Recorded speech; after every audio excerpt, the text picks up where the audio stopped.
Hello students, welcome to the session of Arihant Padhaku. I am your maths mentor Zoha. Students, today we are going to discuss questions based on your lesson number 7 and the name of the lesson is coordinate geometry. Okay, so let's see which topic is deleted, which is out of the curriculum in this chapter.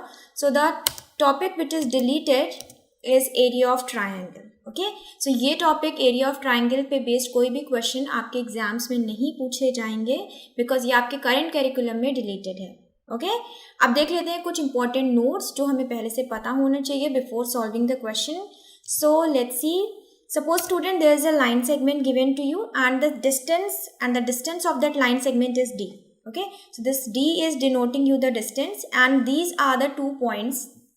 These are the coordinate points showing you the coordinates. Okay, this point is determined by x1 y1 and this point is determined by the coordinate x2 y2. Okay, now the first point is distance formula. Suppose if we have to calculate the distance between the given 2 points, then what is the formula for this? We call it as distance formula and the formula is this. Okay, what it is? Under root x2 minus x1 का square plus y2 minus y1 का square.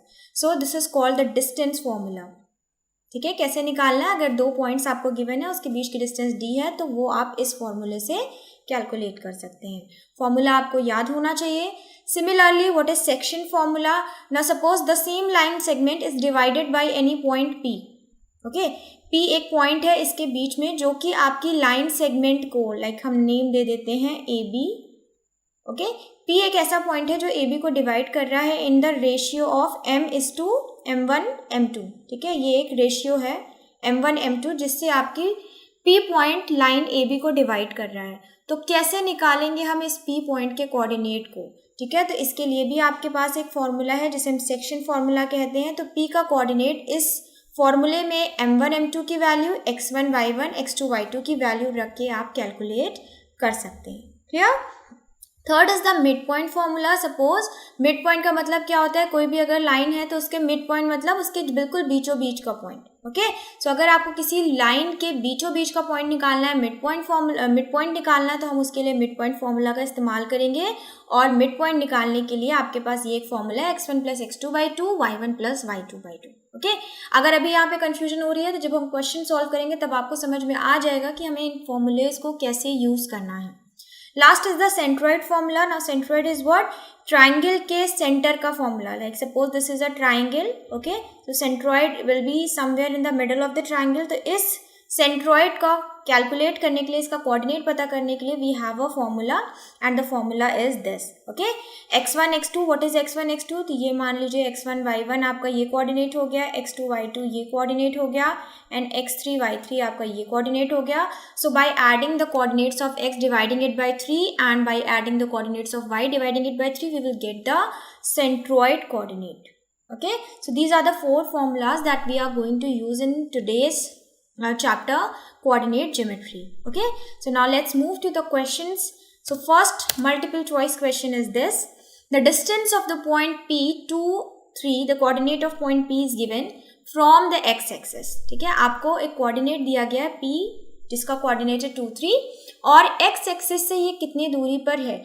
Students, कभी भी ऐसे question आ जाए जिसमें आपसे किसी भी पॉइंट को ये पूछ लिया गया हो कि x से कितनी दूरी पे है या y की कितनी दूरी पे, तो जब आपसे x पूछा जाएगा वहाँ पे आपको सिंपली कौन से कोऑर्डिनेट को चेक करना है? y को चेक करना है.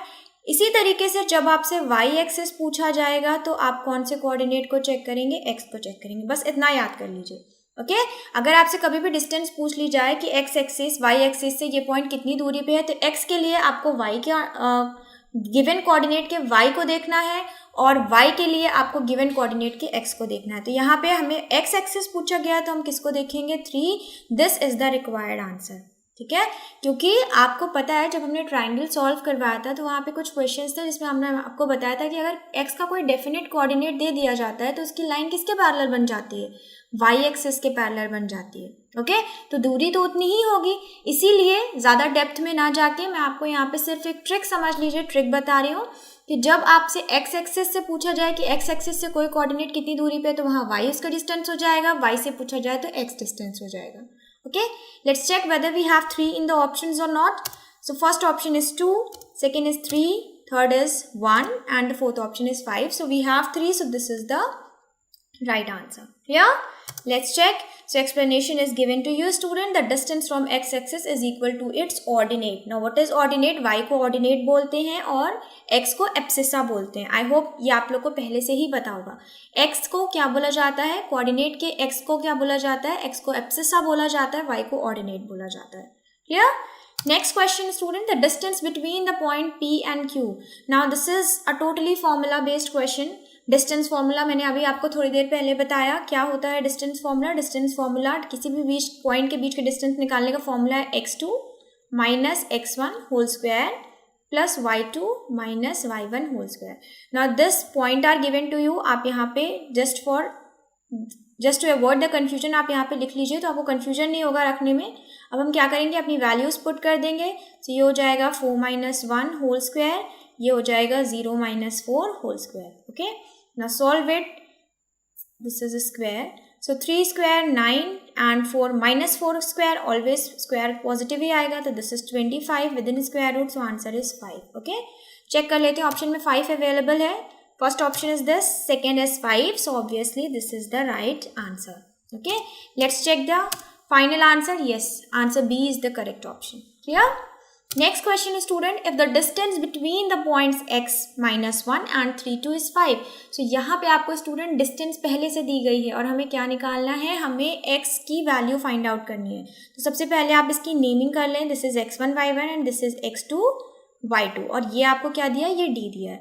तो सेम फॉर्मूला हम यूज करेंगे. क्या? d is equals to x2 minus x1 square, okay, y2 minus y1 square. Now put the values that are given to you in the question.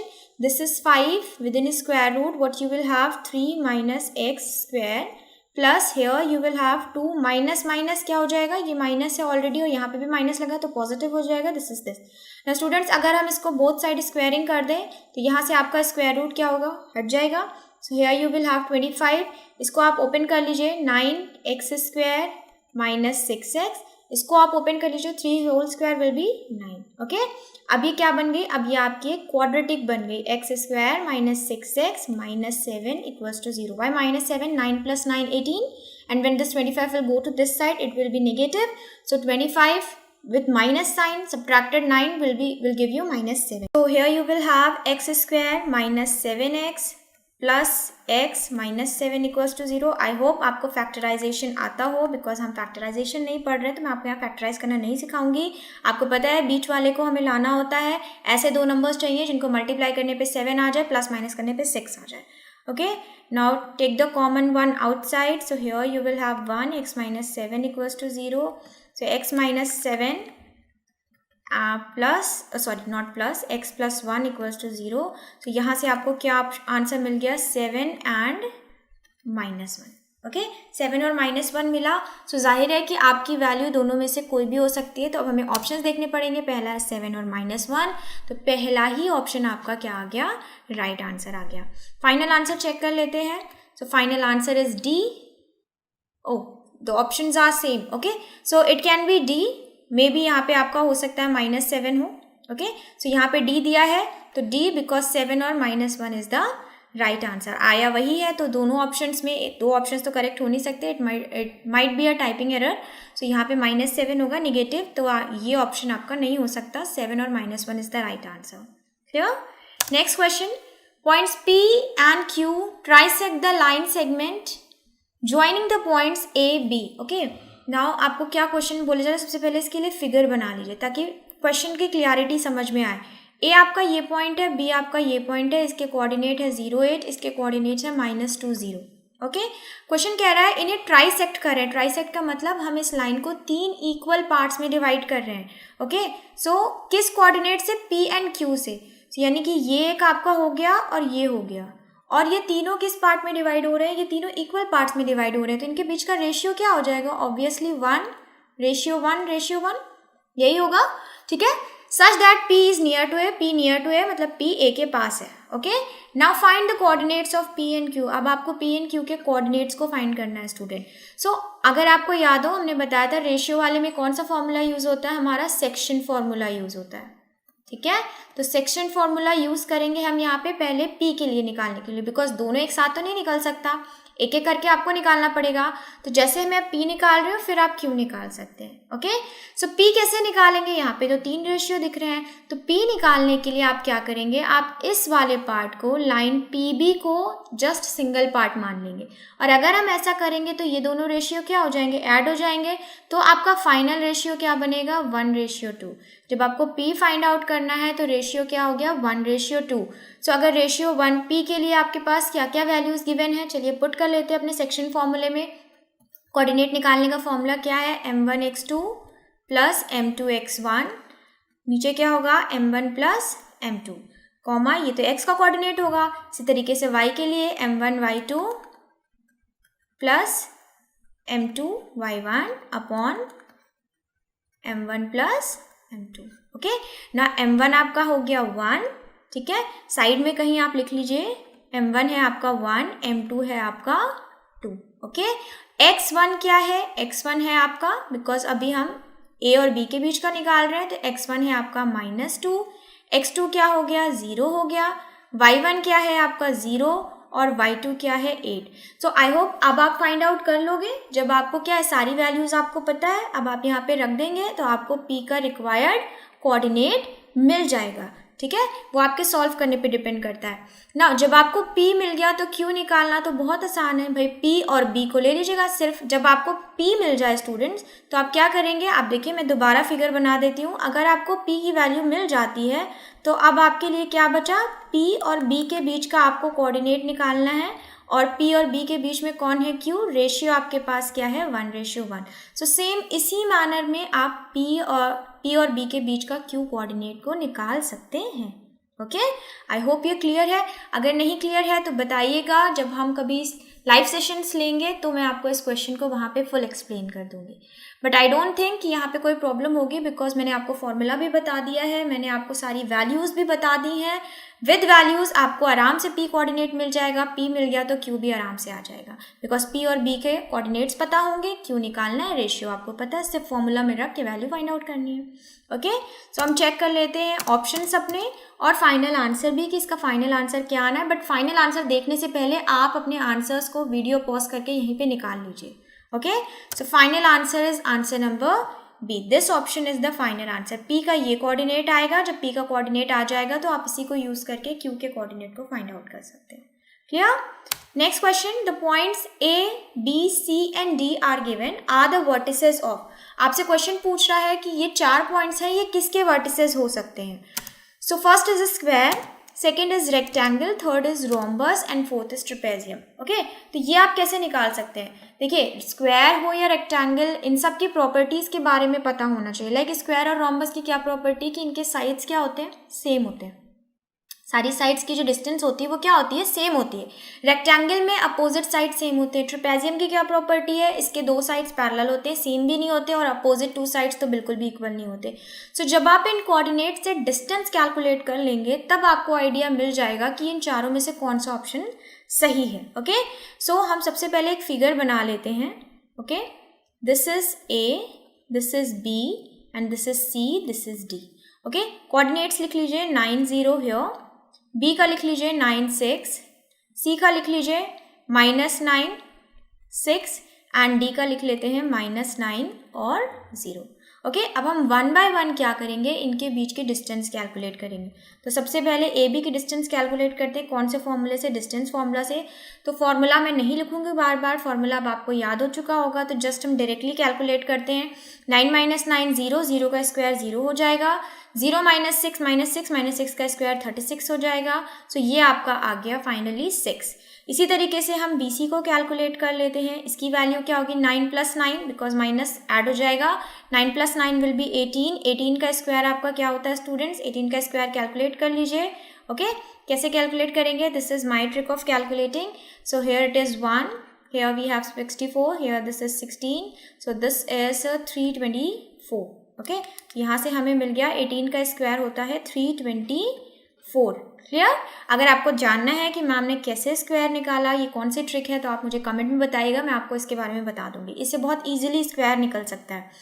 ना 324 उसके बाद 6 - 6 0 हो जाएगा आपका, सो ये आपका आ गया 18।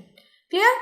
नाउ इसी तरीके से CD निकाल लेते हैं। अगेन -9 ये आपका जब आप ब्रैकेट में लेंगे तो 2 बार माइनस होके प्लस हो जाएगा, -9 + 9 0 हो जाएगा, 6 - 0 6 जिसका स्क्वायर होगा 36, सो ब्रैकेट के बाहर आपका आंसर आया 6।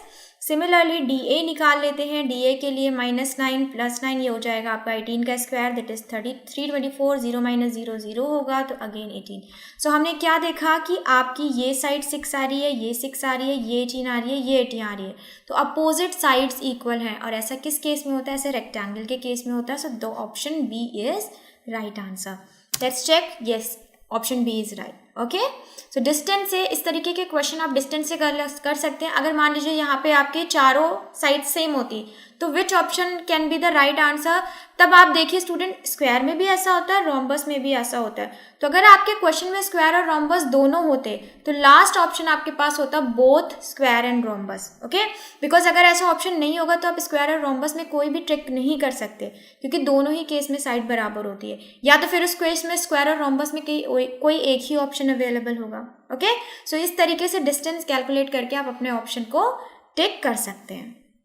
Next question, the perimeter of a triangle with vertices. Now this is a very simple question. Perimeter is what? Perimeter is the sum of all the sides of any closed figure. ठीक है, किसी भी closed figure का perimeter क्या होता है? Sum of all the sides. तो अब आपको sides पता होनी चाहिए। sides के लिए आप क्या करोगे? इनके बीच के distance कैलकुलेट कर लीजिए, इनके बीच के डिस्टेंस कैलकुलेट कर लीजिए, और इन थर्ड साइड के बीच के डिस्टेंस कैलकुलेट करिए। तीनों डिस्टेंस को ऐड करके 3 आपका क्या आ जाएगा? पेरीमीटर आ जाएगा। ओके, ऑप्शंस देख लीजिए, 5, 12, 11, 13। मैं फिगर बना देती हूँ। फिगर बनाने के बाद आपको ज़्यादा इजीली समझ में आएगा। This is a triangle. एक कोऑर्डिनेट है 0, 4, दूसरा कोऑर्डिनेट है 0, 0, तीसरा कोऑर्डिनेट है 3, 0। भाई क्या करना है? A कैलकुलेट करिए, B कैलकुलेट करिए, C कैलकुलेट करिए, P हो जाएगा A + B + C। Okay, check कर लेते हैं। जल्दी से कर भी सकते हैं, बिकॉज अगर फॉर्मूला आपको याद है तो बहुत इजीली आ जाएगा। 0 - 0 0 होगा, 4 - 0 क्या हो जाएगा? 4, 4 का square 16, so final answer is 4। Okay, similarly here 3 - 0 ये हो जाएगा 3 का स्क्वायर 9, ये हो जाएगा 4 का square 16, so final answer is 5। 25 आएगा, 25 का स्क्वायर रूट 5 होता है। यहाँ पे निकाल लीजिए, यहाँ पे आपका क्या आ जाएगा? यहाँ पे आपका आंसर आ जाएगा 3। ओके, डायरेक्टली करते हैं। ये कैसे डायरेक्टली हो सकता है? जब आप बहुत ज़्यादा प्रैक्टिस कर चुके होंगे तो आप भी डायरेक्टली इतनी ही ईजिली निकाल सकते हैं जितनी ईजिली मैं निकाल रही हूँ। 5 + 4 + 3। ओके, नाउ 9 + 3 क्या होगा? 12। So option number B is the right answer. Let's check the final answer. Yes, student, option B is right. Clear? Next question. The points, these 3 points are given to you are the vertices of. Now this is a similar question like that of rectangle. Okay? अब यहाँ पे 3 है, ठीक है? तो आपसे पूछा क्या गया है कि क्या ये राइट एंगल ट्राइंगल होगा, क्या ये आइसोसेलेस ट्राइंगल होगा, या इक्विलेटरल ट्राइंगल होगा, या स्केलेन ट्राइंगल होगा। ओके, तो ये अब हम कैसे बता सकते हैं? Again we have to calculate the distances between all these 3 points. So let's draw a figure first. So this is a triangle whose coordinates are -4, 0, just a second, -4, 0, here this is 4, 0, and here this is 0, 3. Now with me calculate, आप calculate करिए मेरे साथ जल्दी जल्दी, ठीक है? अगर हमें A की डिस्टेंस निकालनी हो तो हम क्या करेंगे? डिस्टेंस फॉर्मूले का इस्तेमाल करेंगे। -4 - 4 क्या हो जाएगा? -8 हो जाएगा, जो कि होगा 64 स्क्वायर होने पे। 0 - 0 0 होगा, सो यहाँ पे आपकी आ गई 8। C का निकाल लेते हैं जल्दी से, क्या हो जाएगा? 4 - 0 4, 4 का स्क्वायर करेंगे क्या होगा? 16। नाउ अगेन 0 - 3 -3 का स्क्वायर करेंगे 9, सो यहाँ 9 आया। 9 + 16 क्या होता है? 25, 25 का स्क्वायर रूट होता है 5।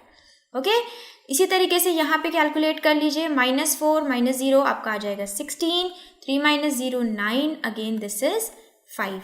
ठीक है, तो अब आपने क्या देखा स्टूडेंट्स की 2 साइड्स सेम आ रही है ना, और 8 साइड डिफरेंट है। तो ऐसा कौन से ट्राइंगल में होता है? ऐसा होता है हमारे आइसोसेलेस ट्राइंगल में। आइसोसेलेस ट्राइंगल की प्रॉपर्टी क्या है? The 2 sides are of equal length. So option number B is the right option. Clear? Let's check the answer. Yes, answer B is right. Here, next question. The point which lies on the perpendicular bisector of the line segment. Now, what is perpendicular bisector? Perpendicular का मतलब तो हो गया 90 degree, bisector का मतलब हो गया bisect करना, बिल्कुल 2 पार्ट्स में डिवाइड करना। ओके, मतलब परपेंडिकुलर बाइसेक्टर क्या हो गया, बराबर के पार्ट्स में भी डिवाइड कर रहा है और 90 डिग्री पे बाइसेक्ट कर रहा है। Is it clear? सो किस लाइन को कर रहा है, ए बी हमारी एक लाइन है, okay, this is A, this is B, the coordinate of B is 2 5, just a second, yes, the coordinate of b is 2 5, the coordinate of a is -2 -5, clear. अब यहाँ पे एक पॉइंट है, ठीक है, जो परपेंडिकुलरली बाइसेक्ट कर रहा है इस लाइन को। आपको उस पॉइंट की वैल्यू को, उस पॉइंट के कोऑर्डिनेट को फाइंड आउट करना है, ठीक है। सो हम मान लेते हैं कि ये जो कोऑर्डिनेट है आपका, इसका कोऑर्डिनेट लेट कर लेते हैं एक्स वाई, क्लियर। अब क्वेश्चन के ऑप्शंस को चेक कर लीजिए। ऑप्शन से 0 0 0 2 2 0 -2 0। ना स्टूडेंट बहुत ध्यान से देखिए, मैंने अभी बताया परपेंडिकुलर बाइसेक्टर, बाइसेक्ट क्या करता है, बिल्कुल बराबर के पार्ट्स में डिवाइड करता है। और अगर कोई चीज़ बराबर के पार्ट में डिवाइड हो रही है, यानी कि अगर ये पी आपकी ए बी लाइन को बिल्कुल आधे आधे में बांट रहा है, तो हम इसे क्या कह सकते हैं, हम इसे मिड पॉइंट भी तो कह सकते हैं कि this P is also a mid point. So mid point निकालने के लिए तो आपके पास एक पूरा फॉर्मूला ही गिवन है। कैसे निकाल सकते हैं, x1 + x2 upon 2, y1 + y2 upon 2, ठीक है। x1 आपको अवेलेबल है, पुट कर दीजिए -2 + 2 अपॉन 2, y1 y2 अवेलेबल है -5 + 5 अपॉन 2, ये आपका क्या आ गया, ये आपका आ गया 0 0, ठीक है। So which option is right, option number A is right, okay, let's check it. Yes, answer number A is right option. I hope आपको समझ में आया हो। Next question, the fourth vertex D of a parallelogram ABCD. Now ABCD is a parallelogram whose 3 vertices are given to you and you have to find out the value of the fourth, not the value, the coordinate of the fourth vertex. ठीक है, so इसके लिए आप क्या कर लिए, सबसे पहले एक पैरेललोग्राम बना लेते हैं हम, okay. So this side is parallel to this and this is parallel to this. Parallelogram हो गया, आपके 4 वर्टिसेस होते हैं ए बी सी डी। ए का कोऑर्डिनेट गिवन है -2 3, बी का कोऑर्डिनेट गिवन है 6 7, सी का कोऑर्डिनेट गिवन है 8 3 एंड डी का नहीं गिवन है, तो क्या मान ले, एक्स वाई मान लेते हैं। अब बताइए, ये एक पैरेललोग्राम है, पैरेललोग्राम का मतलब क्या हुआ कि इस साइड की लेंथ इसके बराबर होगी, यानी कि अगर ये आपका ए है तो ये भी ए होगा और ये बी है तो ये भी बी होगा, ठीक। तो हम क्या कर लें, अगर हमें पता है कि ये बी बी सेम होंगे तो यहाँ से हम डिस्टेंस निकाल लें, उस डिस्टेंस को हम यहाँ पे रख देंगे, ओके। तो सबसे पहले हम क्या करते हैं, हम ए बी के डिस्टेंस को कैलकुलेट करते हैं। ए बी से आपको क्या मिल जाएगी, डिस्टेंस मिल जाएगी, बिकॉज दोनों कोऑर्डिनेट्स गिवन है तो यहाँ से डिस्टेंस कैलकुलेट हो सकती है डिस्टेंस फॉर्मूले से। सो क्या हो जाएगा, 6 + 2 whole square and within bracket +7 - 3 whole square, okay.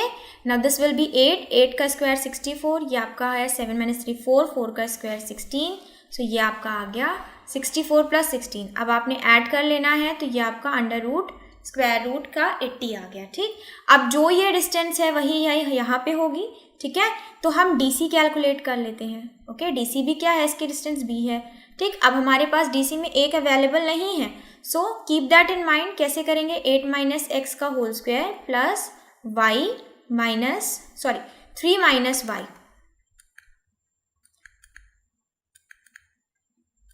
3 - y का होल स्क्वायर। ना आपको b की वैल्यू पता है स्टूडेंट, आपने यहाँ से कैलकुलेट कर लिया, आप इस वैल्यू को यहाँ रख दीजिए। क्या हो जाएगा, √80 स्क्वायर रूट 80, यहाँ पे आपका आ गया 8 - x whole square plus 3 - y whole square. Square root से स्क्वायर रूट हट गया, ये आपकी आ गई 80, 8 - x whole square plus 3 - y whole square, okay. ये हम हुई हमारी फर्स्ट इक्वेशन। अभी ये क्वेश्चन यहाँ सॉल्व नहीं हुआ है, अभी आपने सिर्फ एक फर्स्ट, बिकॉज 2 वेरिएबल है, 2 वेरिएबल के लिए इक्वेशंस कितनी होनी चाहिए, हमने पढ़ रखा है लीनियर इक्वेशन में, जितने वेरिएबल्स उतनी उसकी इक्वेशन होगी, तभी उस वेरिएबल्स की वैल्यू आएगी। तो यहाँ पे 2 वेरिएबल्स हैं, तो अब दूसरी इक्वेशन हमें कहाँ से मिलेगी, जैसे हमने ए बी और डी सी से एक इक्वेशन बनाई है स्टूडेंट, वैसे ही आप बी सी और ए डी से दूसरी इक्वेशन बनाएंगे, ओके। और उन 2 इक्वेशंस को फिर आप साइमल्टेनियसली सिंप्लीफाई करके सॉल्व करेंगे, देन आपकी वैल्यू आ जाएगी एक्स वाई की। तो इक्वेशन तो हम आपको बना के दे रहे हैं, लेकिन आप वैल्यू आप खुद कैलकुलेट करेंगे। लाइक देखिए, जैसे मैंने यहाँ से आपको फर्स्ट इक्वेशन बना के दी है, अब मैं आपको दूसरी इक्वेशन भी बना के दिखाती हूँ। वो किससे बनेगी? BC और AD से बनेगी, क्योंकि BC और AD साइड्स बराबर होंगी। सो BC की अगर हम डिस्टेंस निकाल लें तो BC की डिस्टेंस क्या हो जाएगी? 8 - 6, 6 क्या हो जाएगा? 2, 2 का स्क्वायर।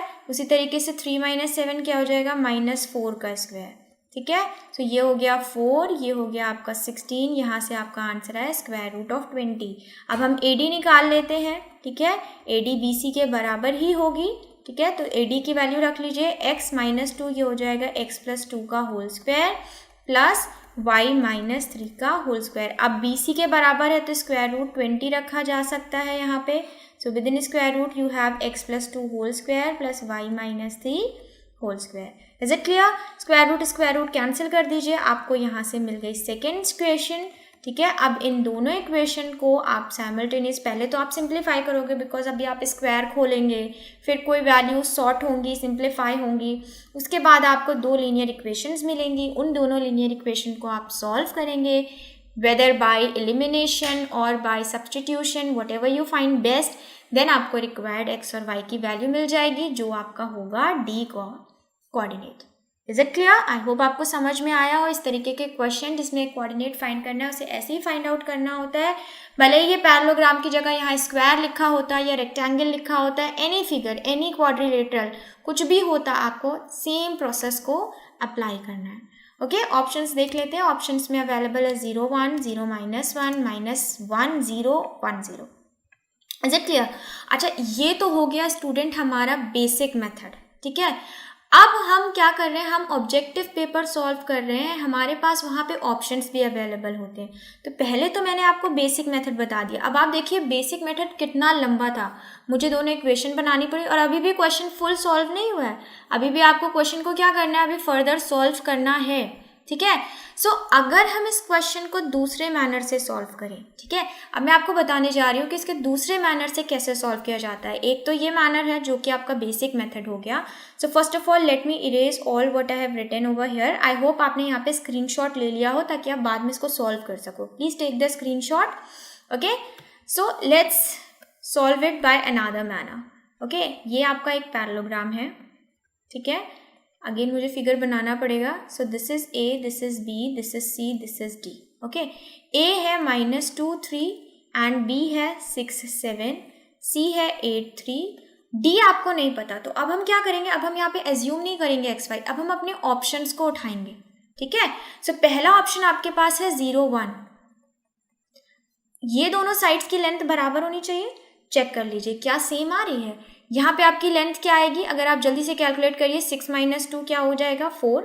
ओके, सॉरी, 6 - 2 ये हो जाएगा 8, 8 का स्क्वायर 64, 7 - 3 4 का स्क्वायर 16। तो ये आया आपका आंसर √80। ठीक, चेक कर लीजिए क्या यहाँ पे वो आंसर आ रहा है।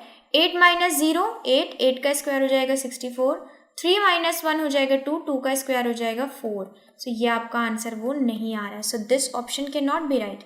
ठीक, नेक्स्ट ऑप्शन ले लेते हैं -1। -1 में 8 - 0 ये तो सेम रहेगा, 3 माइनस प्लस हो जाएगा, यानी 4 का स्क्वायर होता है 16। देन आपका क्या आ जाएगा? √80। इसका मतलब ये दोनों साइड इस ऑप्शन पे क्या आ रही हैं? सेम आ रही हैं। सो ये आपका राइट ऑप्शन हो गया। देखिए हमने कितनी जल्दी निकाल लिया। अगर हम अपने बेसिक मेथड को इस्तेमाल करते हैं, देखिए हो सकता है जब आप प्रेशर में रहते हो, एग्जाम टाइम पे आपके पास बहुत प्रेशर रहता है, आपको इतना माइंड ना चले कि हाँ हम ऑप्शन से भी सॉल्व कर सकते हैं। बट ये हैबिट आपकी तभी बनेगी जब आप ज़्यादा से ज़्यादा क्वेश्चन सॉल्व करोगे और इस चीज़ को ध्यान में रखोगे कि मेरे पास टाइम कम है, क्या एक बार ऑप्शन से सॉल्व करके देखें, क्या हमारा ऑप्शन से जल्दी निकल सकता है। तो देखिए आपके बेसिक मेथड में कितना टाइम लगा, मुझे ही खुद 4 मिनट लगे होंगे दोनों इक्वेशंस बनाने में, और ये आपका विद इन मिनट सॉल्व हो गया। Okay, so B is the right option. Check कर लेते हैं। Yes, sorry 0, 1, no it can not be 0, 1, 0, 1 नहीं हो सकता। This option number B is the right. So यहाँ पे चेंज कर लीजिए, ये आपका ऑप्शन नंबर B होगा, बिकॉज B की ही वैल्यू रखने पे आपका आंसर क्या आ रहा है? सेम आ रहा है। Okay, so next question is if the point P2, 1 lies on the line segment joining points A and B, then options are AP is equals to 1/3 PB, second is AP is equals to PB, third is PB is equals to 1/3 AB and fourth is AP is equals to half AB. Okay students, तो options देख के लग रहा है हमें कि यहाँ पे हमें क्या निकालना है कि पॉइंट्स किस रेशियो में डिवाइड कर रहा है लाइन सेगमेंट को, हमें उन रेशियो को कैलकुलेट करना है। तो सबसे पहले हम क्या कर लेते हैं, अपना फिगर ड्रॉ कर लेते हैं, लाइक एक लाइन ड्रॉ कर लेते हैं। ए का आपको सेगमेंट पता है, कोऑर्डिनेट पता है, और बी का पता है आपको 8 4, ठीक है। This is point P somewhere. अब हम एज्यूम करना है कि ये कौन से रेशियो में डिवाइड करता है। तो कभी भी क्वेश्चन रेशियो बेस्ड आ जाए जिसमें आपको ये कैलकुलेट करना हो कि रेशियो कैसे निकालते हैं, तो हमेशा रेशियो लेट करेंगे के रेशियो 1। कभी भी m/n या m1 m2 कैलकुलेट नहीं करेंगे, बिकॉज 2 वेरिएबल्स हो जाएंगे तो उसको सॉल्व करने के लिए 2 इक्वेशन चाहिए जो आपके पास नहीं अवेलेबल होगी। सो रेशियो आपको क्या लेट करना है, रेशियो हमेशा लेट करना है के रेशियो 1। ओके, अब हम क्या करेंगे, हम सेक्शन फॉर्मूला यूज़ करेंगे। अगर कोई कोऑर्डिनेट पी आपको वैल्यू निकालनी होती है एक्स वाई, तो उसका फॉर्मूला क्या हो जाता है, फॉर्मूला आपका होता है m1 x2 plus m2 x1 upon m1 plus m2। इसी तरीके से y के लिए होता है m1 y2 plus m2 y1 upon m1 plus m2, ठीक है। अब सबसे पहले आप साइड में सारी वैल्यूज लिख लो टू अवॉइड द कंफ्यूजन कि m1 क्या है, k है, m2 क्या है, 1 है, x1 क्या है, 4 है, ओके, x2 क्या है, 8 है, y1 क्या दिया हुआ है आपको 2, y2 क्या दिया हुआ है आपको 4, जस्ट अ सेकेंड 4, x क्या दिया है आपको क्वेश्चन में ऑलरेडी गिवन है 2, y क्या गिवन है 1। ओके, अब हमारी जितनी भी वैल्यूज़ हैं हम उसे पुट कर देंगे। तो यहाँ आपको मिल जाता है 2 1, ठीक है। यहाँ पे आपने क्या किया है, m1 को x2 से मल्टीप्लाई करेंगे, आंसर आएगा 8k, m2 को x1 से मल्टीप्लाई करेंगे, this is m2, this is x1, 4 आ जाएगा आपका, नीचे हो जाएगा k प्लस 1, ठीक है। इसी तरीके से यहाँ पे m1 को y2 से मल्टीप्लाई हो करेंगे 4k प्लस 2, ठीक है, m2 y1 से मल्टीप्लाई होगा, नीचे हो जाएगा k प्लस 1। अब आपके कोऑर्डिनेट्स हैं तो सेम, बिकॉज ये हम p ही तो फाइंड आउट कर रहे थे, तो x को x के साथ इक्वेट कर दीजिए, y को y के साथ, कोई भी एक कर लीजिए, बिकॉज दोनों का आंसर सेम ही आएगा। अगर आप दोनों भी चेक करके देखोगे तो k का वैल्यू आएगी वो दोनों में सेम आएगी। तो हम एक को उठा लेते हैं, लाइक x को मैंने ले लिया 8k plus 4 upon k plus 1, तो ये हो जाएगा 2k plus 2 is equals to 8k plus 4। यहाँ से आपका हो गया 6k is equals to minus 2, k is equals to क्या आ गया -1/3। ना इग्नोर दिस माइनस साइन, आपको नेगेटिव साइन को इग्नोर करना है। अब आपको क्या पता है, k आ गया 1/3। तो अब जब आप वहाँ यहाँ पे k की वैल्यू रखोगे तो यहाँ से आपका रेशियो क्या निकल के आया, 1:3। Okay, so AP is equals to 1/3 PB, कह सकते हैं कि नहीं। AP क्या है, 1/3 ऑफ PB है। लाइक देखिए 1:3, तो यहाँ पे रेशियो क्या हो गया, AP by PB is equals to 1/3। तो यहाँ से आपको कौन सा आंसर सही आ रहा है, AP is equals to 1/3 PB। That means option number A is right here. Let's check the final answer. So yes, option number A is right. Okay, next question, question number 11। If the coordinate P is the midpoint of the line segment joining Q and R, then the value of A.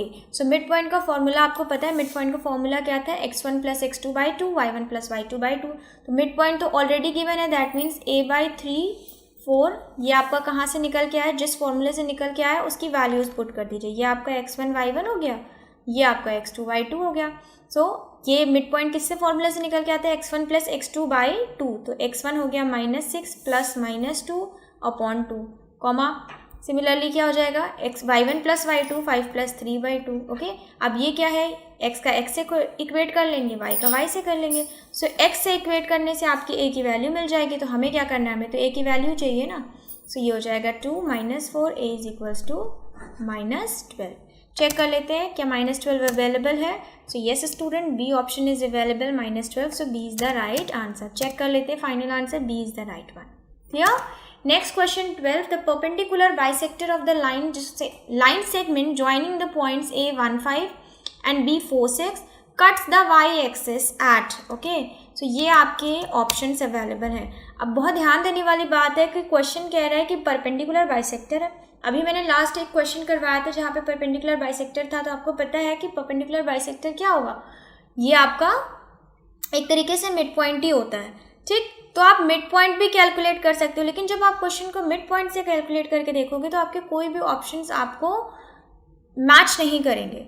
Okay, सो इस question में mid point से नहीं, इस question को निकालने का तरीका दूसरा है। एक चीज़ और ध्यान देने वाली है परपेंडिकुलर बाइसेक्टर के साथ, ये क्वेश्चन कह रहा है वाई एक्सिस पे कट करती है। तो अगर क्वेश्चन में ये साफ साफ कह रहा है कि जो लाइन है वो वाई एक्सिस को कट करती है, तो इसका मतलब एक्स तो है ही नहीं ना कहीं, एक्स क्या होगा, 0 होगा। कोई भी लाइन देखिए, अगर ये आपका ग्राफ है, मतलब ये वाई एक्सिस है, ये एक्स, कोई भी लाइन, कैसी भी लाइन हो, वो वाई एक्सिस को कट कर रही है, वो एक्स को तो कहीं कट ही नहीं कर रही है ना। तो क्या एक्स का कोऑर्डिनेट होगा, एक्स की कोई वैल्यू होगी, नहीं। तो इस केस में एक्स की वैल्यू क्या हो गई, 0। तो क्या आपके ऑप्शन में कोई ऐसा ऑप्शन है जहाँ पे एक्स की कोई वैल्यू दी गई हो, बिकॉज एक्स तो 0 होना चाहिए। तो ये 13 वाला जो ऑप्शन है ये आपका डेफिनेटली गलत हो गया। या ऐसे ही और भी कोई ऑप्शन होते हैं तो वो भी आपके गलत हो जाते। तो अब ये ऑप्शन तो आपके पास हो ही नहीं सकता, मीन्स इन तीनों में से कोई एक ऑप्शन अवेलेबल है।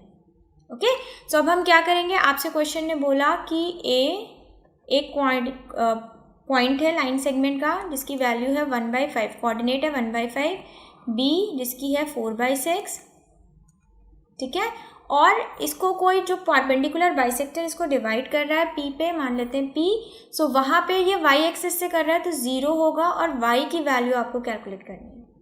Is it clear? आपको क्या कैलकुलेट करना है, वाई की वैल्यू को कैलकुलेट करना है। ठीक, अब ये एक मिड पॉइंट भी तो होता है साथ ही साथ, तो क्यों ना आप मिड पॉइंट का फॉर्मूला लगा दें। चलिए देख लेते हैं क्या उससे आएगा।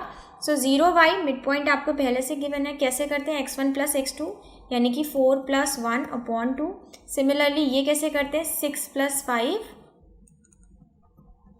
5/2। ओके, सॉल्व कर लीजिए। आपको क्या करना है, y की वैल्यू निकालनी है, तो आप y को इक्वेट कर लीजिए, ये हो जाएगा 6y = 11/2। Is any option available which is having value 11/2? No, it's not available over here. Okay, that means कि हमें इस क्वेश्चन को थोड़ा डिफरेंट कॉन्सेप्ट से सॉल्व करना है। क्या ये तो सही है कि ये मिड पॉइंट है, ओके, ये बात तो सही है कि ये मिड पॉइंट है। अगर ये मिड पॉइंट है तो इसका मतलब AP जो होगा वो PB के बराबर होगा। Is it clear? अगर ये मिड पॉइंट है, बिकॉज परपेंडिकुलर बाइसेक्टर है, बिल्कुल बीचों बीच डिवाइड करेगा, 90 डिग्री पे डिवाइड करेगा, ठीक है, 90 डिग्री पे इसको लाइन डिवाइड करेगी और बीचों बीच, तो AP PB के बराबर है। इसका मतलब distance of AP = distance of PB। Am I right? So चलिए इसको डिस्टेंस फॉर्मूले से, एक बार तुमने मिड पॉइंट से निकाल लिया और देखा कोई आंसर मैच नहीं कर रहा, तो अब हम इसको डिस्टेंस फॉर्मूले से भी चेक कर लें, ठीक है। सो AP की डिस्टेंस क्या हो जाएगी, AP की डिस्टेंस निकाल लेते हैं, ठीक है। AP की डिस्टेंस निकालेंगे अगर आप, ठीक है, जल्दी से निकालते हैं डिस्टेंस फॉर्मूले का यूज़ करके। ये हो जाएगा 0 - 1 मतलब -1 - 1 का स्क्वायर 1 हो जाएगा, ठीक है। उसके बाद y - 5 का होल स्क्वायर, ठीक। तो यहाँ से इसको ऐसे ही रहने दीजिए, इसको भी फर्दर सॉल्व मत करिए। PB निकाल लेते हैं, ठीक है। PB क्या हो जाएगा, PB निकाल लीजिए, 4 - 0 क्या हो जाएगा, 4 का स्क्वायर दैट मीन्स 16 + 6 - y का whole square. Okay, now what I said, AP = PB, ये दोनों एक दूसरे के बराबर हैं, ठीक है। अगर हम इन दोनों को बराबर रखेंगे तो इनके स्क्वायर रूट कैंसिल आउट हो जाएंगे। क्या बचेगा हमारे पास कैंसिल आउट होने के बाद, 1 + y - 5 का होल स्क्वायर = 16 + 6 - 1 का होल स्क्वायर। अब आप इसे ओपन कर लीजिए, आपको क्वाड्रेटिक इक्वेशन मिल जाएगी। जल्दी से कर लेते हैं, 1 + y² + 25 - 10y = 16 + 36 + y² - 12y। अब इसे थोड़ा सिंप्लीफाई कर लीजिए आप, y² दोनों तरफ से कट गया आपका, ठीक है। यहाँ क्या बचा, 26 - 10y।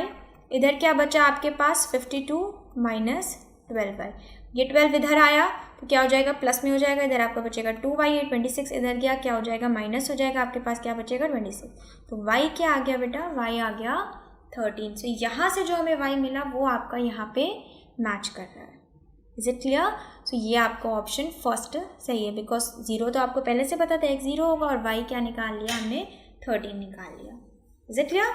चेक कर लेते हैं, yes, option number A is the right one. Clear? Because y जो है आपका यहाँ पे फ्रैक्शन में आ रहा था, और यहाँ पे ऐसी कोई भी वैल्यू नहीं थी जो फ्रैक्शन में हो। सो हम मिड पॉइंट से जो इसको कैलकुलेट कर रहे थे वो हमें राइट ऑप्शन नहीं दे रहा था। ओके, सो हमें इसको किस पॉइंट से कैलकुलेट, किस फॉर्मूले से यूज़ करना पड़ा, हमें इसमें डिस्टेंस फॉर्मूले का यूज़ करना पड़ा। इस तरीके का कोई भी क्वेश्चन आए, इस कॉन्सेप्ट को याद रखिए। अगर आपका ऑप्शन मैच नहीं कर रहा, दैट डजंट मीन कि आपका क्वेश्चन ही गलत है। ऐसी पॉसिबिलिटी बहुत कम होगी कि आपका क्वेश्चन गलत हो या आपका ऑप्शन गलत हो। अगर ऐसा कुछ होता तो यहाँ पे नन ऑफ दीज लिखा होता, आप उस पर टिक करते, बट सिंस आप देख रहे हो चारों ऑप्शंस अवेलेबल, इसका मतलब अगर हमारा इससे नहीं आ रहा है तो हम इसमें और कौन सा कॉन्सेप्ट यूज़ कर सकते हैं, तो हम इसमें डिस्टेंस का भी कॉन्सेप्ट यूज़ कर सकते थे। ठीक है, so next question student, a circle drawn with origin as centre passes through 13/2 the point which does not lie in the interior of circle. So question क्या कह रहा है स्टूडेंट, क्वेश्चन कह रहा है एक सर्कल है, ठीक है, जिसका जो सेंटर है वो ओरिजिन है। दैट मीन्स अगर ये आपका ग्राफ है तो ये ओरिजिन इसका सेंटर है और एक पॉइंट है 13/2। ठीक है, सो ये आपका सर्किल है। कह रहे हैं ऑप्शंस में कुछ ऐसे पॉइंट्स गिवन हैं जो कि जिसमें से कोई एक पॉइंट ऐसा है जो अंदर लाई नहीं करना चाहिए। ठीक है, सर्किल के बाहर होना चाहिए। सो ऑप्शंस में आपके ये पॉइंट्स अवेलेबल हैं। सो कैसे सॉल्व करेंगे देख लेते हैं। देखिए हमें क्या करना होगा, हम यहाँ से एक रेडियस, हम रेडियस फाइंड आउट कर सकते हैं। ठीक है, सो रेडियस जब आप फाइंड आउट करेंगे आपकी रेडियस आएगी 6.5। अगर कोई भी सर्किल के अंदर पॉइंट होगा तो उसकी रेडियस या तो 6.5 से छोटी होगी या 6.5 के बराबर होगी। अगर इन चारों में से किसी भी पॉइंट के अगर हम रेडियस निकालते हैं ओरिजिन से, इन लोगों का रेडियस निकालते हैं, मान लीजिए 13 ये हमने ले लिया 0.3/4 1। ठीक है, ये भी क्या हुई, ये रेडियस ही तो हुई। उसी तरीके से कोई भी और पॉइंट है वो सारी रेडियस होगी। तो सारी रेडियस में से अगर जो भी रेडियस आपके 6.5 के बराबर या इनसे छोटी हुई, वो सारे पॉइंट्स कहाँ लाई करेंगे, सर्किल के अंदर लाई करेंगे। अगर कोई ऐसी डिस्टेंस आ गई, ऐसा रेडियस आ गया जो 6.5 से बड़ा हुआ, सो वही सर्किल के बाहर लाई करेगा। सो हमें क्या करना है, हमें यहाँ से ये समझ में आ गया, हमें पॉइंट वाइज, हमें ऑप्शन वाइज आर को कैलकुलेट करना है। डिफरेंट वैल्यूज आएंगी और चेक करना है कौन सी वैल्यू आर की इस 6.5 से ग्रेटर आ रही है। ओके, सो ये आपको क्वेश्चन को सॉल्व करने का तरीका है। If I will solve here, मैं आपको यहाँ पे स्टेप बाय स्टेप सॉल्व करके दिखाऊंगी तो बहुत ज़्यादा टाइम हो जाएगा। सो हम फाइनली चेक कर लेते हैं, जो मैंने एक्सप्लेनेशन दिया हुआ है मैं आपको एक्सप्लेनेशन से समझाती हूँ। ठीक है, सो एक्सप्लेनेशन देखिए। पहले हमने क्या मान लिया कि एक सेंटर, सर्किल का सेंटर ये है, इस पॉइंट से पास होता है, तो इनके बीच की रेडियस निकाल ली जो कि आई 6.5। फिर हमने फर्स्ट ऑप्शन को चूज़ किया, तो 0/0 तो ओरिजिन है जहाँ से हम रेडियस को कैलकुलेट करेंगे, बिकॉज ये सेंटर है। सेंटर से हमने इस पॉइंट तक के लिए रेडियस मान के इसकी रेडियस निकाली, ये क्या आया आपका 1.25। सो 1.25 तो 6.5 से छोटा है, इसका मतलब ये जो पॉइंट होगा ये सर्किल के अंदर लाई करेगा। ओके, अब हम बाकी पॉइंट्स के लिए भी चेक कर लेते हैं। देखिए हमने बी के लिए चेक किया, क्या आया 3.1, ये भी छोटा है। ठीक है, ये भी लाई करेगा अंदर। सी के लिए क्या आया 5.02, ये भी छोटा है, इसका मतलब ये भी इनसाइड लाई करेगा। डी के लिए क्या आया, डी के लिए आया 6.5। ठीक है, सो डी एक ऐसा पॉइंट है, ठीक है, माइनस यहाँ पे आपका क्या आ रहा है 6.5, तो डी एक ऐसा पॉइंट है जो सर्किल के ऊपर ही रहेगा, यानी कि -6/5/2 ये एक ऐसी चीज़ है जो सर्किल के ऊपर ही रहेगी। तो क्वेश्चन कह रहा है कि सर्किल के अंदर नहीं होना चाहिए, क्वेश्चन ने ये नहीं बोला कि सर्किल पे भी नहीं होना चाहिए। ठीक है, तो अगर ये पॉइंट सर्किल पे है तो इसका मतलब ये सर्किल के अंदर नहीं हो सकता। इसका मतलब विच option is right, option number D is right. ठीक है, क्योंकि ये पॉइंट ऐसा होगा जो सर्किल के ऊपर ही लाई करेगा, सर्किल के अंदर लाई नहीं करेगा। Is it clear? I hope आपको एक्सप्लेनेशन समझ में आ गया हो। ये स्टेप बाय स्टेप सॉल्व करने का इसकी कोई ट्रिक नहीं हो सकती स्टूडेंट। ट्रिक यही थी कि आप ऑप्शन से लेके रेडियस कैलकुलेट कर लें और फिर बताएं कि कौन सा ऑप्शन सही है। यही ट्रिक ही थी और ट्रिक का ही प्रोसेस इतना लंबा है। ओके, वैसे इस तरीके के क्वेश्चन, क्योंकि ये लेंदी क्वेश्चन है, आई डोंट थिंक कि क्वेश्चन आपके 90 मिनट्स के पेपर में पूछे जाएंगे, बट स्टिल हो सकता है कोई इजी क्वेश्चन इससे मिलता जुलता कोई क्वेश्चन आपसे पूछ लिया जाए। आपके अगर एक्यूरेसी लेवल या आपके क्वेश्चन का लेवल अगर आप प्रैक्टिस में इतना कर रहे हो और कोई एग्जाम में इतना आने वाला है, लेवल हाई है, आप हाई लेवल पे सॉल्व करो क्वेश्चन को, अच्छे क्वेश्चन सॉल्व करिए, भले एग्जाम का लेवल कैसा भी हो। उससे क्या होगा, उससे आपके क्वेश्चन जल्दी सॉल्व होंगे, आपकी एक्यूरेसी बढ़ेगी, कैलकुलेशन बढ़ेगा, और अगर एग्जाम में टाइम बचता है तो आप अपने पेपर को एक बार चेक भी कर सकते हो। वो क्वेश्चन जो आपको नहीं आए आप उन पर थोड़ा टाइम इन्वेस्ट कर सकते हो। ओके, चलिए देखते हैं नेक्स्ट क्वेश्चन क्या है। Question number 14, if the mid point of the line segment joining the points A B is p and x plus y minus 10 equals to 0, find the value of k। Question ने क्या बोला कि if the midpoint of the line segment, mid point आपको question ने पहले से दे रखा है। ठीक है, क्वेश्चन ने क्या दे रखा है, मिड पॉइंट दे रखा है लाइन सेगमेंट का, जो कि क्या है p है। Okay, xy। ठीक है, ये आपका मिड पॉइंट है। यानी कि पी एक्स वाई ये कैसे निकलेगा हमारा, जो हमारा फॉर्मूला है क्या, x1 y1 ये मान लेते हैं, x2 y2 इसको मान लेते हैं, ठीक है। अब फॉर्मूला क्या कहता है, x1 प्लस x2 अपॉन 2 यानी कि 3 प्लस k अपॉन 2, ये हो गया हमारा x का कोऑर्डिनेट, ठीक है। y का क्या हो जाएगा, 6 प्लस 4 यानी कि 10/2, ठीक है। यहाँ से सॉल्व कर ले 5, तो पी एक्स वाई में आपको x मिल गया क्या, 3 प्लस k/2, और y क्या मिल गया, y मिल गया 5। अब आपको एक इक्वेशन दी गई है, ठीक है। इक्वेशन क्या दी गई है कि ये जो पॉइंट है, जो मिड पॉइंट है, वो इस लाइन से होके पास हो रहा है। तो अगर कोई पॉइंट किसी लाइन से पास हो रहा है, इसका मतलब उस पॉइंट की वैल्यू उस लाइन की इक्वेशन को सेटिस्फाई करेगी, ओके। सेटिस्फाई करेगी तो इसका मतलब आप x और y जो आपने कैलकुलेट किया वो आप यहाँ पे रख दीजिए। x क्या है 3 प्लस k/2, y क्या है 5 माइनस 10 इक्वल्स टू 0। यहाँ से आपकी क्या वैल्यू है, 3 plus k/2 is equals to क्या हो गया, 5 हो गया, बिकॉज आप इसको सॉल्व करेंगे -5 उधर चला जाएगा, 5 हो जाएगा। तो यहाँ से 3 plus k is equals to 10, k क्या आ गया 7, और k की वैल्यू ही आपको कैलकुलेट करनी थी। चेक कर लेते हैं क्या 7 ऑप्शन अवेलेबल है, 5 6 7, so this option number 3 will be right option. Check कर ले final answer. So yes student, answer number C is the right option.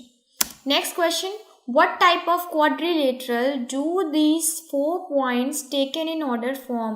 ये कौन सा quadrilateral form करेंगे ना। if I ask you a question over here student, how many types of quadrilaterals are there? okay, I want कि आप इस question का answer comment box में ज़रूर करें कि कितने क्वाड्रिलेटरल्स आप जानते हैं कि होते हैं, और क्वाड्रिलेटरल्स होते क्या हैं। तो होते क्या है, चलिए मैं बता देती हूँ। क्वाड्रिलेटरल्स वो होते हैं जिनकी साइड्स क्या होती हैं, 4 होती है, okay. Any closed figure with 4 sides is known as quadrilateral. Now you will answer in the comment box how many types of quadrilaterals are there. okay, so question में बोल रहा है कि ये 4 कोऑर्डिनेट से कौन सा टाइप का क्वाड्रिलेटरल बन सकता है। हम ऑप्शंस में देख लेते हैं। रेक्टेंगल अवेलेबल है, स्क्वायर अवेलेबल है, ट्रेपेजियम अवेलेबल है, रोम्बस अवेलेबल है।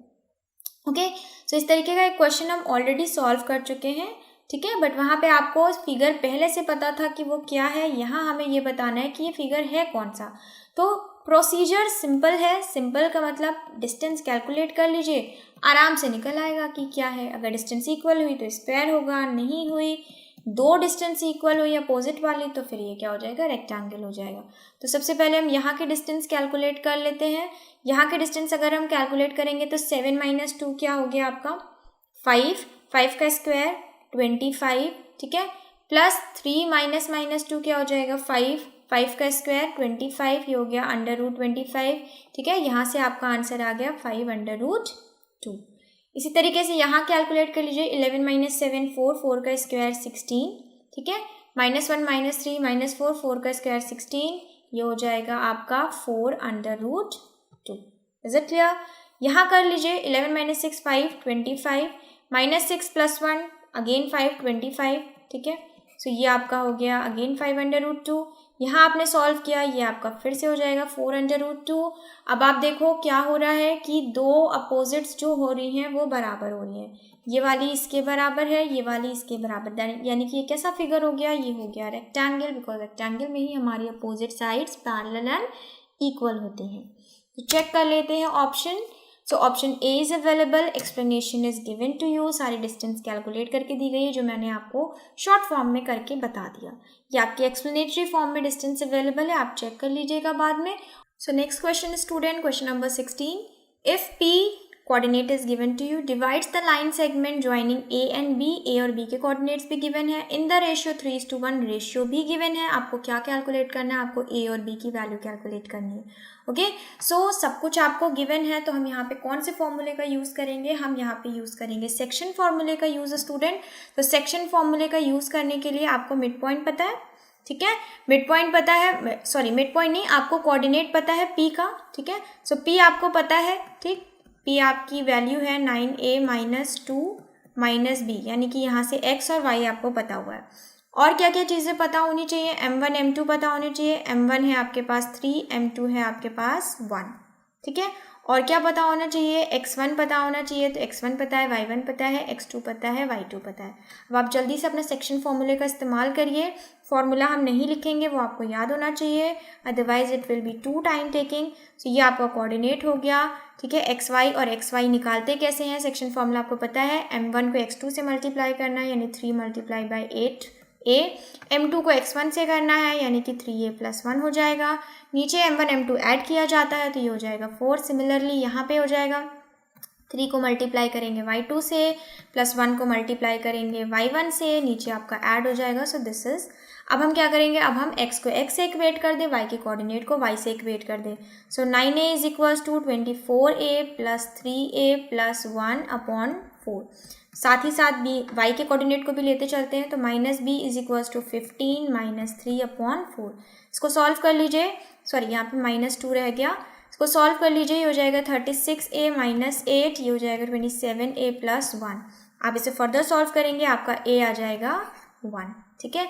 यहाँ सिमिलरली आप सॉल्व करेंगे, आपका b आ जाएगा -3। सो हमें a और b की वैल्यू कैलकुलेट करनी थी, हमने कैलकुलेट कर ली।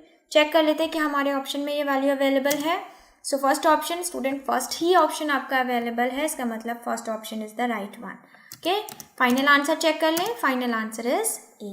Clear? Next question student, the centre of the circle is this, find the value of a if the circle passes through the point this and has diameter 10√2 units। Okay, circle के बारे में आपको बोला गया है कि circle का centre आपको गिवन है 2a a - 7, ये आपका सेंटर गिवन है। सर्किल एक पॉइंट से पास कर रहा है, मान लेते हैं ये पॉइंट है 11 - 9 यहाँ पे, ठीक है। अब क्वेश्चन कह रहा है कि जो डायमीटर है वो 10√2 यूनिट्स है, तो ये यहाँ से लेकर सर्किल तक की डिस्टेंस कितनी हुई स्टूडेंट, ये रेडियस हुई, ठीक है।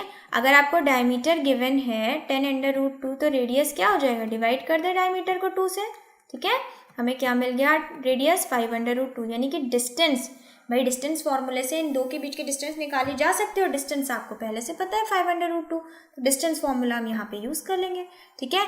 क्या होता है डिस्टेंस फॉर्मूला, कि डिस्टेंस बराबर होता है आपका with in square root x2 - x1 यानी कि 11 - 2a whole square plus y2 - y1 यानी कि y2 है आपका 9 माइनस y1 हो जाएगा -a + 7 का होल स्क्वायर, ठीक है। बोथ साइड स्क्वायरिंग कर देते हैं, तो इधर आपका आ जाएगा 50, इधर आपका आप ब्रैकेट ओपन करिए, ब्रैकेट ओपन करेंगे हो जाएगा 121 + 4a² और क्या हो जाएगा 44a। सिमिलरली इसका ब्रैकेट ओपन करेंगे, तो सबसे पहले तो हम इनको पहले सिंप्लीफाई कर लें, -9 + 7 आपका क्या हो जाएगा -2, तो हो जाएगा 4, ओके, स्क्वायर प्लस a², फिर आपका क्या हो जाएगा -4a, ठीक है। अब आप इसको फर्दर सॉल्व करिए, 50 121 में 4 ऐड किया, ये हो जाएगा आपका 125, ठीक है। यहाँ से आपका 4a² + a² हो जाएगा 5a², माइनस माइनस ये हो जाएगा 48a, ठीक। फर्दर सॉल्व कर लेते हैं, 5a² - 48a, ये 50 उधर जाके सब्ट्रैक्ट हो गया, हो जाएगा आपका +75 = 0। नाउ अब ये आपकी एक क्वाड्रेटिक बन गई। आपको यहाँ से a की वैल्यू को फाइंड आउट करना है, a की वैल्यू फाइंड आउट कर लीजिएगा, ठीक है, वही आपका रिक्वायर्ड आंसर हो जाएगा। ओके, चेक कर लेते हैं, 5 3 both of these none of these, ठीक है। यानी कि हो सकता है a की, भाई क्वाड्रेटिक है, जाहिर है a की कितनी वैल्यूज आएंगी, 2 वैल्यूज आएंगी, हो सकता है दोनों ऑप्शंस अवेलेबल हो, इसलिए आपके पास बोथ ऑफ दीज गिवन है। हो सकता है इसमें से एक ही अवेलेबल हो, तो हम सिर्फ उसको टिक कर देंगे, ठीक है। चेक कर लेते हैं हम अपना एक्सप्लेनेशन के हिसाब से आपके बोथ ऑफ दीज, यानी कि a को जब आप सॉल्व करेंगे तो आपका 5 और 3 आंसर आना है, ठीक है। चेक कर लेते हैं explanation, this is the figure I already droid, ये आपका एक्सप्लेनेशन है। देखिए जो वैल्यू आई है इसको सॉल्व करने पे आपका क्या आएगा, 3 और 5 आएगा। एक्सप्लेनेशन गिवन है, मैं अपना रब कर देती हूँ ताकि आपको ये वाला एक्सप्लेनेशन क्लियरली दिखे। Is it clear? हमने क्या किया, हमने रेडियस निकाला, उस रेडियस को इन दोनों कोऑर्डिनेट्स के डिस्टेंस के बराबर रख के इक्वेट कर दीजिए दिया, और उसके बाद हमारी ये आपकी इक्वेशन बनी थी, इसको हमने फर्दर सॉल्व कर लिया, जो आपका आया 3 और 5। Is it clear? Next question चलते हैं students. Next question, find the ratio in which the line divides the line segment joining the points 8 - 9 and 2 1। Okay आपको रेशियो फाइंड आउट करना है उस उस पॉइंट का जो इन दोनों लाइन सेगमेंट को डिवाइड करती है और वो कोऑर्डिनेट इस लाइन से होके पास होता है। अगर मैं ऐसा फिगर बनाती हूँ, लिखिए ये आपके दो कोऑर्डिनेट हो गए 8 - 9 2 1, ठीक है। तो एक ये लाइन है, ये लाइन की इक्वेशन आपको गिवन है 2x + 3y - 5 = 0, ये आपको लाइन की इक्वेशन गिवन। तो ये जो कोऑर्डिनेट है जो इस लाइन सेगमेंट को AB को डिवाइड कर रहा है, मान लेते हैं P, ये P कोऑर्डिनेट इस लाइन से होके पास कर रहा है। तो आपको रेशियो फाइंड आउट करना है। मैंने क्या बताया, कभी भी रेशियो फाइंड आउट करना हो हम क्या एज्यूम करेंगे, रेशियो होगा K/1, ठीक है। K/1 एज्यूम कर ले, कुछ भी लेटर एज्यूम कर लें, बट साथ में रेशियो में क्या रहेगा 1, ठीक। अब आपको पता है कि अगर कोई पॉइंट किसी लाइन से होके गुजरता है तो वो उस वैल्यू को सेटिस्फाई करता है, यानी कि P की जो भी वैल्यू आएगी, what ever x y z कुछ भी वैल्यू आती है, वो इस 2x + 3y - 5 इक्वेशन पे सेटिस्फाई करेगी, यानी कि वैल्यू रखने पे आपकी इक्वेशन 0 आंसर देगी। कहने का मतलब ये है, ओके। सो हम P पे यहाँ पे लेट कर लेते हैं कि इसके जो कोऑर्डिनेट है वो है AB। Is it clear? अब अगर इसके कोऑर्डिनेट AB है तो सबसे पहले रेशियो गिवन है, हम निकाल लेते हैं कि रेशियो क्या है। आपको तो रेशियो फाइंड आउट करना है, ठीक, लेकिन रेशियो ऐसे नहीं निकलेगा, दोनों कंडीशंस को हमें जस्ट सेटिस्फाई कराना पड़ेगा। सबसे पहले हम रेशियो की कंडीशन पे आते हैं जो हमें सेक्शन फॉर्मूला से मिलेगी। सो देख लेते हैं यहाँ से हमें P का क्या कोऑर्डिनेट मिलता है, AB। सेक्शन फॉर्मूला में क्या होगा, K × 2 + 1 × 8 अपॉन K + 1, ठीक है। उसके बाद आप आ जाते हैं y वाले पे, K × 1 + 1 × -9 अपॉन K + 1। अब हम यहाँ से इक्वेट कर लेते हैं A और B की वैल्यू, ठीक। A की वैल्यू क्या हो जाएगी 2K + 8 अपॉन K + 1, B की वैल्यू क्या हो जाएगी K - 9 अपॉन K + 1। ये मिल गई हमें A और B की वैल्यू। अभी मैंने आपको बताया कि अगर ये P इस लाइन से होके गुजर रहा है, ये आपकी लाइन, तो इसकी वैल्यू इस इक्वेशन को सेटिस्फाई करेंगी। इसका मतलब ये तो हमारी क्या हो गई, ये हमारी फर्स्ट इक्वेशन हो गई, हमें वैल्यू मिली। अब अगर हम इस AB को इस इक्वेशन में रखते हैं तो हमें क्या इक्वेशन मिलेगी, 2A, y की जगह B रखेंगे, 3B - 5 = 0। ये आपकी क्या मिली, आपको सेकेंड इक्वेशन मिली। अब आप यहाँ पे क्या करिए, फर्स्ट से वैल्यू को उठा के A और B को पुट कर दीजिए। जब आप ऐसा करोगे तो ये इक्वेशन दो वेरिएबल से किस में कन्वर्ट हो जाएगी, सिर्फ एक वेरिएबल जो कि होगा K, और K की वैल्यू आ जाएगी। जो K होगा वही आपका क्या होगा, रेशियो होगा, ठीक है। चेक कर लेते हैं आपके रेशियो क्या है, 1:8, 8:1, 2:5, 5:2। This is the explanation student. Explanation के हिसाब से आपको ऑप्शन नंबर बी करेक्ट होगा। मैंने वही किया जो मैंने आपको समझाया, वही आपका एक्सप्लेनेशन है। मैंने K माना था, इन्होंने लैम्डा माना हुआ है, ठीक है। फर्दर एक्सप्लेनेशन देखिए, इन्होंने लैम्डा, जैसे मैंने यहाँ पे कोऑर्डिनेट की वैल्यू निकाली थी, इन्होंने भी निकाली हुई है, एक्सप्लेनेशन में भी निकली हुई है, ठीक है। और उसी वैल्यू को उठा के इस इक्वेशन, लाइन की इक्वेशन में रख दिया गया। यहाँ से आपको लैम्डा मिल गया जो कि है 8/1। मैं अपना इरेज कर देती हूँ ताकि आपको क्लियर एक्सप्लेनेशन दिखे। सो ये देखिए, लैम्डा को रेशियो माना, उसके बाद हमने कोऑर्डिनेट फाइंड आउट कर लिए, वो कोऑर्डिनेट इस लाइन की इक्वेशन को सेटिस्फाई करेंगे।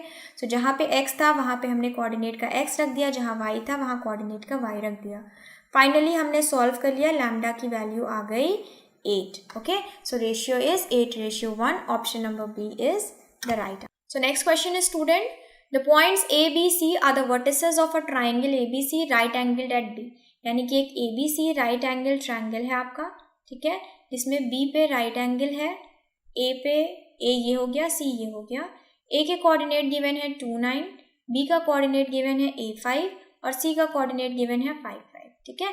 अब क्वेश्चन क्या बोल रहे हैं, A की वैल्यू निकालिए, ठीक। अब अगर ये राइट एंगल ट्रायंगल है स्टूडेंट, तो हम यहाँ पे कौन सी थ्योरम अप्लाई कर सकते हैं, हम पाइथागोरस अप्लाई कर सकते हैं, ठीक। अब पाइथागोरस के लिए आपको डिस्टेंस पता होना चाहिए, तो डिस्टेंस क्या हम नहीं निकाल सकते, हमारे पास डिस्टेंस फॉर्मूला भी है। सो इस डिस्टेंस फॉर्मूले से हम AC के डिस्टेंस को निकाल लेंगे, ठीक है। अब ये हाइपोटेन्यूज है तो इसका स्क्वायर बराबर होगा बेस के स्क्वायर प्लस परपेंडिकुलर के स्क्वायर के बराबर। सो इस इक्वेशन में आप अपने डिस्टेंस को कैलकुलेट करके रखेंगे और फाइनली A की वैल्यू सॉल्व कर लेंगे। ऑप्शंस में अवेलेबल है 2, 5, -5, -2, ठीक है। एक्सप्लेनेशन देख लेते हैं, बिकॉज अगर मैं खुद करूँगी तो बहुत टाइम टेकिंग हो जाएगा। मैंने एक्सप्लेनेशन पहले से लिखा हुआ है, देखिए एक्सप्लेनेशन आपका। ये आपके फिगर के हिसाब से मैंने क्या बोला, BC की वैल्यू निकालिए। देखिए ये BC आ गया। AB की वैल्यू निकाल लीजिए। सो AB की वैल्यू A और B, ठीक है। AB की वैल्यू निकाल लेंगे हम। आई थिंक यहाँ पे AB somewhere is missing. So AB आपका ये है, यहाँ पे राइट नहीं है। AB आपकी ये गिवन है, ठीक है। AC निकालिए, AC आपकी ये गिवन है। देन हमने इस पाइथागोरस थ्योरम में देखिए यहाँ पे वैल्यूज को पुट कर दिया, इक्वेशन को सॉल्व कर लिया। सॉल्व करने पे आपकी दो वैल्यू आई 2 और 5। लेकिन ऑप्शन के हिसाब से सिर्फ आपका फर्स्ट ऑप्शन ही सही है। ऐसा क्यों है स्टूडेंट? ऐसा इसलिए है कि अगर हम यहाँ पे A की वैल्यू 5 लेते हैं तो जब हम B और C के बीच के डिस्टेंस निकालेंगे तो आंसर 0 आएगा। अब एक ट्राइंगल में साइड तो होगी ना, 0 तो हो नहीं सकती, कुछ ना कुछ तो लेंथ होगी उसकी। सो इस हिसाब से हम अपने 5 ऑप्शन को क्या करते हैं, एलिमिनेट कर देते हैं और सिर्फ हम कौन सा ऑप्शन लेके चलते हैं कि A का ऑप्शन 2 ही सही है। ओके, क्लियर है? नेक्स्ट क्वेश्चन पे चलते हैं। Next question, last question of today's session. Find the value of A if the distance between the point is this and the distance is already given to you. It's a very easy question. देखिए 9 आपको पहले से given है, दोनों coordinates given है, तो यहाँ पे आप पहले से पुट कर लीजिए ताकि कंफ्यूजन ना रहे। x1 y2 डिस्टेंस गिवन है, डिस्टेंस फॉर्मूला में रख देते हैं। क्या हो जाएगा, a + 3 होल स्क्वायर और ये हो जाएगा आपका -5 + 14 whole square. Both side square कर लीजिए, ये हो जाएगा आपका 81। यहाँ से स्क्वायर रूट हट गया तो आपका ये आप क्वाड्रेटिक से खोल सकते हो, a + b के होल स्क्वायर से खोल लीजिए, a² + 9 + 6a। ये आपका हो जाएगा -5 + 14 कितना हो जाएगा, 9, 9 का स्क्वायर 81। सो अब 81 से 81 तो यहाँ कैंसिल आउट हो गया। क्या बचा, a² + 6a + 9 = 0। ना दिस इज अ क्वाड्रेटिक। ऐसी हमें दो वैल्यूज लेनी है जिनको मल्टीप्लाई करने पे क्या आता हो, 6 आता हो, सॉरी 9 आता हो और ऐड या सब्ट्रैक्ट करने पे क्या आता हो, 6 आता हो। तो ऐसी तो एक ही वैल्यू है, वो है 3 × 3 और 3 + 3। Okay, so from here what we get, from here we get a + 3 taking the common a common, and from here again a + 3 we have. So this was a + 3 whole square equals to 0, and here we have a is equals to -3 as our answer. So let's check whether -3 is available. Yes, option number B -3 is available. Final answer check कर लें। So yes student, option number B is the final answer. Okay, so coordinate geometry पे आपके distance formula, section formula और mid point formula पे based जितने भी possible questions थे different types के, वो मैंने आपको सॉल्व करवा दिए हैं। आपका क्या काम है, आपका काम ये है कि वीडियो की लिंक में जो आपको, वीडियो के डिस्क्रिप्शन बॉक्स में जो आपको लिंक दी गई है केस स्टडी की, उसको अच्छे से पढ़िए, उसको सॉल्व करिए, अपनी एक्यूरेसी बढ़ाइए। जितने 20 क्वेश्चंस आपको मैंने अभी लगवाए हैं इन्हें खुद से एक बार सॉल्व करिए ताकि आपका कैलकुलेशन बढ़े। जितना questions, don't think like this कि अरे ये तो कर ही लिया मैम ने, ये तो सॉल्व हो ही जाएगा बिकॉज ये हमने देख लिया मैम ने कैसे सॉल्व किया। ऐसा नहीं है, आपने देख तो लिया लेकिन जब आप खुद सॉल्व करोगे तो उससे आपको गलतियाँ समझ में आएगी, आपको ये समझ में आएगा किस क्वेश्चन में कितना टाइम लग रहा है। तो एग्ज़ाम में क्या होगा, एग्ज़ाम में आपको ये फ़ायदा मिलेगा कि आपको पता है कि इस क्वेश्चन में ज़्यादा टाइम लग सकता है, इसे हम लास्ट में करेंगे, बाकी पेपर पहले सॉल्व कर ले। ओके, कोशिश यही करिए बिकॉज मल्टीपल चॉइस क्वेश्चन हैं आपके, तो कोशिश ये करिए जो क्वेश्चन जल्दी हो सकते हैं, जिनके आंसर जल्दी आ सकते हैं, सही आ सकते हैं, उन्हें पहले सॉल्व करिए। जो क्वेश्चन में टाइम लगे उन्हें लास्ट के लिए रखिए। ओके, सो ये तभी होगा जब आपने पहले से उन क्वेश्चंस को प्रैक्टिस किया होगा, उन्हें बार बार सॉल्व किया होगा। आपको अपना कैलकुलेशन बढ़ाना है, कैलकुलेशन को एक्यूरेट रखना है। ठीक है, स्पीड तो कोई भी सॉल्व कर सकता है लेकिन स्पीड के साथ साथ एक्यूरेसी मैटर करती है बिकॉज ऑब्जेक्टिव पेपर में आपको स्टेप्स के मार्क्स नहीं मिलते। आपका आंसर सही होगा तो मार्क्स मिलेंगे, नहीं सही होगा तो कुछ भी नहीं मिलेगा। ओके, सो ऑब्जेक्टिव ज़्यादा टफ होता है डिस्क्रिप्टिव से। क्लियर? सो आई होप आपको जो भी मैंने पढ़ाया है आज आपको समझ में आया होगा। So if you enjoyed the session, please subscribe our channel and to receive the latest updates on time, hit the bell icon. Okay, thank you and have a nice day.